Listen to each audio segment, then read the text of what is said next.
প্রশ্নপত্র ফাঁস চলবে না, লক্ষ লক্ষ পড়ুয়ার ভবিষ্যৎ নিয়ে ছিনিমিনি খেলা চলবে না। প্রায় প্রতি মাসে কোনো না কোনো পরীক্ষার প্রশ্ন ফাঁস চলবে না। চলবে না প্রশ্ন ফাঁসের নৈরাজ্য, আনতে হবে স্বচ্ছতা। এই দাবিতে দিল্লিতে শুরু হওয়া ছাত্র যুবদের আন্দোলন গোটা দেশে ছড়িয়ে পড়ছে। সোমবার দিল্লিতে আন্দোলনকারীদের ওপর দিল্লি পুলিশ যেভাবে লাঠি চালিয়েছিল, কাঁদানে গ্যাস ছড়েছিল, বর্বরতা নির্মমতার যে অভিযোগ উঠেছে, তার প্রতিবাদে কেন্দ্রীয় শিক্ষামন্ত্রীর পদত্যাগের দাবিতে দিল্লির পাশাপাশি আন্দোলন ছড়িয়ে পড়েছে কলকাতা থেকে কেরলম, বিহার থেকে রাজস্থান, মুম্বাই থেকে মধ্যপ্রদেশ, আগরতলা থেকে রাঁচি।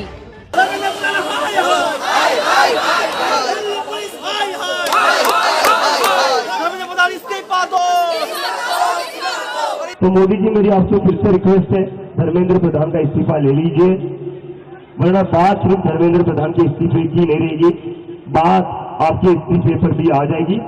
নিটের মতো সর্বভারতীয় এলিট পরীক্ষার প্রশ্ন ফাঁস ঘিরে উত্তাল দেশ। শিক্ষামন্ত্রী ধর্মেন্দ্র প্রধানের ইস্তফার দাবি, পরিবেশ কর্মী সোনম ওয়াংচুকের অনশন, যা ঘিরে উত্তপ্ত দিল্লি, উত্তপ্ত সংসদ।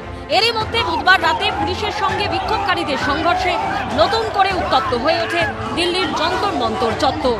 সন্ধ্যে থেকেই শুরু হয়েছিল ভিড়। নিকটবর্তী ইন্ডিয়া গেট এলাকাতেও বিপুল সংখ্যক মানুষের উপস্থিতি দেখা যায়। তারপরই ধুন্ধুমার পরিস্থিতি তৈরি হয়। We are here to stand with the students. We are here to stand on the side of justice. এরই মধ্যে রাজধানী ছাড়িয়ে আন্দোলনের ঢেউ পৌঁছে গেছে কলকাতায়। শুক্রবার কলেজ স্ট্রিট থেকে ধর্মতলার রানী রাসমণি অ্যাভিনিউ পর্যন্ত মিছিল করতেছে ককরোচ জনতা পার্টির পক্ষ থেকে কলকাতা পুলিশকে চিঠি দেওয়া হয়েছে। দিল্লি থেকে কলকাতা কেন, দিল্লি কালকে পাটনা হয়েছে, মুম্বাই বম্বে হচ্ছে, রাত পুরো দেশ জুড়ে ছাত্ররা আন্দোলন করছে। সেই আন্দোলনকে আমরা সংহতি জানাবো না? আমরাও তো কলকাতার ছাত্র, আমরাও তো এই স্ক্যামগুলোর বিরুদ্ধে। কেউ যৌক্তিক আন্দোলন করলে সরকার সেটা দেখবেন, কিন্তু অন্য কারো কোনো উদ্দেশ্য থাকলে বিনা নির্বাচনে সেটা সম্ভব নয়, এটাও মাথায় রাখতে হবে। নিটের প্রশ্নপত্র ফাঁসের প্রতিবাদে পথে নামেন আলিয়া বিশ্ববিদ্যালয়ের পড়ুয়ারা। পদ্মপুকুর পর্যন্ত হয় মিছিল। আমি নিজে একজন নিট অ্যাসপিরেন্ট, আমার পেপার খুব ভালো যায়, আর আমি এটাও জানতাম যে হ্যাঁ হয়ে যাবে, কিন্তু তারপরে 21 তারিখের পরীক্ষা খারাপ যায়। কারণ কি, আমাদের ডিপ্রেশন হয়, আমাদের স্ট্রেস বাড়ে, সেগুলোর দায়বদ্ধতা কে নেবে? এই আন্দোলনে আমি এই আন্দোলনের সাথে আছি। আন্দোলন চলবে যতদিন না আমাদের শিক্ষামন্ত্রী ইস্তফা দিচ্ছেন, আমরা এই আন্দোলন চালিয়ে যাব।